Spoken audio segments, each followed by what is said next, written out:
पहला प्रश्न है, निम्नलिखित में से कौन भारत भूमि सुधार कार्यक्रम का हिस्सा नहीं रहा है? तो इस प्रश्न का राइट आंसर होगा ऑप्शन सी, कृषि जोतकर ये जो है भारत भूमि सुधार कार्यक्रम का हिस्सा नहीं रहा है। अनाज का मूल्य इसलिए अधिक नहीं है कि लगान दिया जाता है, बल्कि लगान इसलिए दिया जाता है कि अनाज का मूल्य अधिक है। इस मत के प्रस्तोता अर्थशास्त्री का नाम है। तो ये जो कथन कहा था, ये कहा था रिकार्डो ने। यदि घरेलू उपभोक्ताओं की मांग अनंत रूप से लोचदार है, विदेशी उत्पादक की आपूर्ति पूर्णतया बेलोचदार, तो पूरा प्रशुल्क क्या होगा?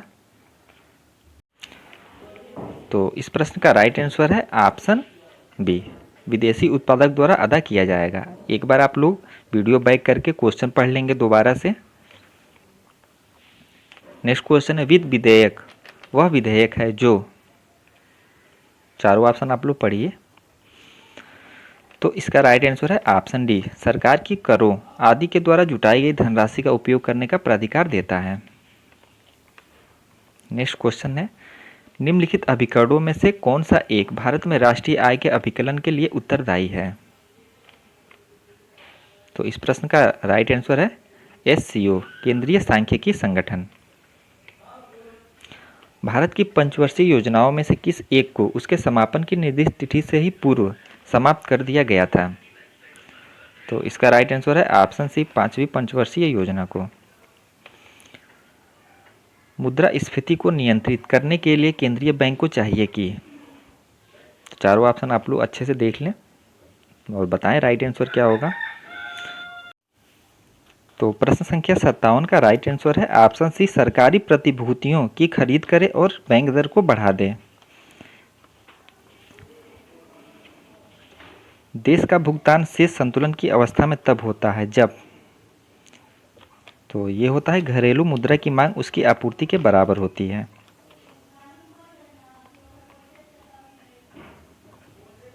नेक्स्ट क्वेश्चन, निम्नलिखित कारकों पर विचार कीजिए। आय प्रभाव और प्रतिस्थापन प्रभाव मिलकर उपभोक्ता की वस्तु को अधिक मात्रा को खरीदने की योग्यता और इच्छा में वृद्धि करते हैं, जिनकी कीमत में गिरावट आ गई है। वस्तु के उत्पादन में वृद्धि, ह्रासमान सीमांत उपयोगिता का नियम, इनमें से जिसके कारण मांग वक्र नीचे की ओर प्रवृत्त होता है, जो उनमें सम्मिलित हैं।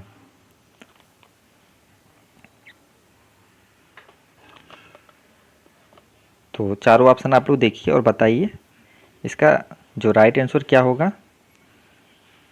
तो इसका राइट आंसर है ऑप्शन बी, 1 और 3 जो है वो सही है, ये गलत है। किस गुप्त शासक को विक्रमादित्य कहा जाता है? तो इसका राइट आंसर है ऑप्शन सी, चंद्रगुप्त द्वितीय। इसे जो है विक्रमादित्य की उपाधि दी गई है। हड़प्पा सभ्यता में किसके प्रमाण नहीं मिले हैं? तो हड़प्पा सभ्यता में लोहे के कोई प्रमाण नहीं मिले हैं। निम्नलिखित प्रकारों की आय पर विचार कीजिए। व्यक्तिगत आय, निजी आय, प्रयोज्य आय और राष्ट्रीय आय। और नीचे दिया गया अवरोही क्रम में उनके परिणाम का सही अनुक्रम होगा। नीचे आप लोग अनुक्रम देख लीजिए। अवरोही यानी आपको घटते क्रम में बताना है। तो इस प्रश्न का राइट आंसर है ऑप्शन ए। सबसे पहले आएगा राष्ट्रीय आय, फिर उसके बाद से आएगा निजी आय। सबसे पहले राष्ट्रीय आय आएगा, यानी पहले पर राष्ट्रीय आय है, फिर उसके बाद से आएगा निजी आय, फिर आएगा जो ऑप्शन पहला दिया था व्यक्तिगत आय, और सबसे लास्ट में आएगा प्रयोज्य आय। तो इसका राइट आंसर था ऑप्शन ए। वेनसांग किस देश का यात्री था? तो ये चीन का यात्री था। बाकी आप लोग के एग्जाम में 4 से 5 प्रश्न तो ऐसे रहेंगे कि जो थोड़ा टफ लेवल के होंगे। बाकी आप लोग जो है तैयारी अच्छे से करते रहें अपना। नेक्स्ट क्वेश्चन है, भारत में गन्ने का सबसे अधिक उत्पादन करता है? तो ये करता है उत्तर प्रदेश। विकास नियोजन का सर्वाधिक महत्वपूर्ण उद्देश्य है? तो ऑप्शन ए यहाँ पे दिया गया है। बाकी के ऑप्शन जो है आपको बताना है विकास नियोजन का महत्वपूर्ण उद्देश्य है। बाकी जो 3 ऑप्शन है वो यहाँ पे दिए गए हैं। तो प्रश्न संख्या 65 का राइट आंसर है ऑप्शन बी, अधिक आर्थिक समृद्धि और विकास की अवस्था सुनिश्चित करना। लखनऊ किस नदी के तट पर स्थित है? तो ये स्थित है गोमती नदी के तट पर। तो 66 नंबर के प्रश्न का राइट आंसर है ऑप्शन डी। किस ग्रह के सबसे अधिक उपग्रह हैं? तो इसका राइट आंसर है ऑप्शन डी, शनि के। न्यूनतम प्रयास विश्लेषण किसके द्वारा विकसित किया गया? तो ये विकसित किया गया था एच लेविंस्टीन के द्वारा। गिफिन वस्तुओं के संदर्भ में, चारों ऑप्शन आप लोग पढ़िए। तो इसका राइट आंसर है ऑप्शन सी, ऋणात्मक आय प्रभाव धनात्मक प्रतिस्थापन प्रभाव से अधिक होता है। रिकार्डो ने भविष्यवाणी की थी कि अर्थव्यवस्था स्थिर अवस्था में पहुंच जाएगी, क्योंकि अर्थव्यवस्था में कृषि योग्य भूमि नहीं बचेगी। 19वीं शताब्दी के उदारवादी विचारक राज्य को मानते थे, तो ये मानते थे एक आवश्यक बुराई। नेक्स्ट क्वेश्चन है, भारतीय राजनीतिक व्यवस्था का स्वरूप निम्न में से कौन सा था? तो इस प्रश्न का राइट आंसर है ऑप्शन है, गणतंत्रीय संघीय अध्याचात्मक।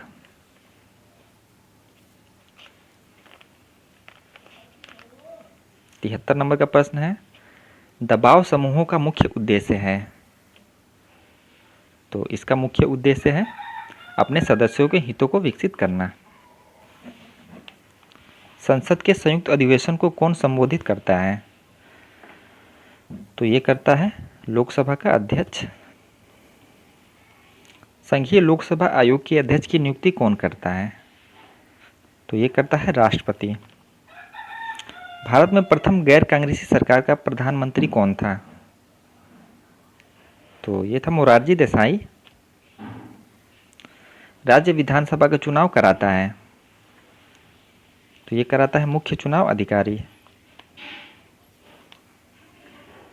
किसकी देखरेख में जिले में पुलिस बल शांति और व्यवस्था कायम करता है? किसकी देखरेख में? तो जिलाधीश की देखरेख में जिले में जो है पुलिस शांति और व्यवस्था कायम करता है। मुख्य लेखा अधिकारी इनमें से किसके आय व्यय की जांच नहीं करते? तो नगर निगम की। बाजार नियंत्रण नीति किस शासक ने प्रारंभ की? तो ये प्रारंभ की थी अलाउद्दीन खिलजी ने।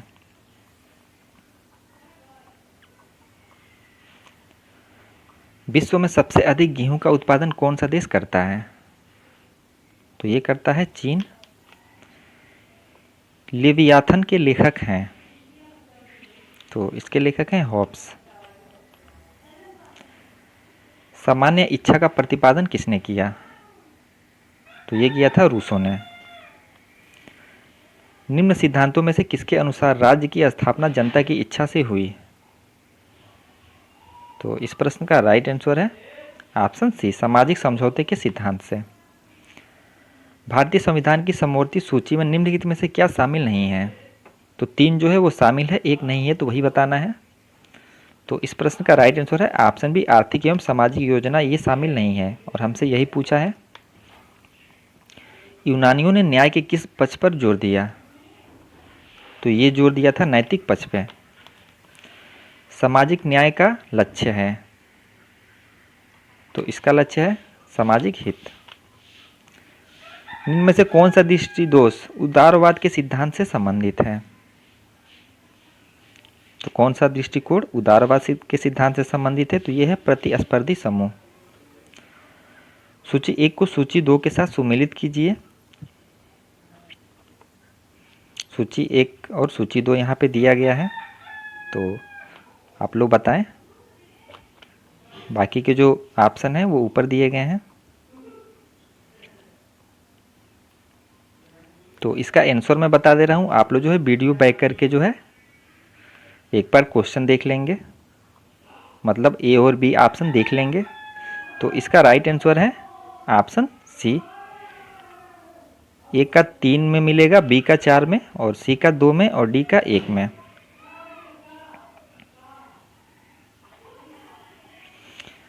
यह कथन किसका है कि मानव चेतना से स्वतंत्रता का प्रादुर्भाव होता है, स्वतंत्रता में अधिकार समाहित और अधिकार राज्य की मांग करते हैं? यह कथन किसका है? तो इस प्रश्न का राइट आंसर है ऑप्शन सी, टी.एच. ग्रीन का।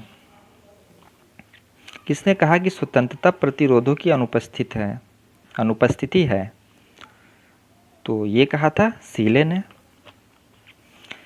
किसने कहा कि आर्थिक स्वतंत्रता के बिना राजनीतिक स्वतंत्रता एक पुराण कथा है? तो ये किसका कथन है? तो ये कथन है जी.डी.एच. कोल का।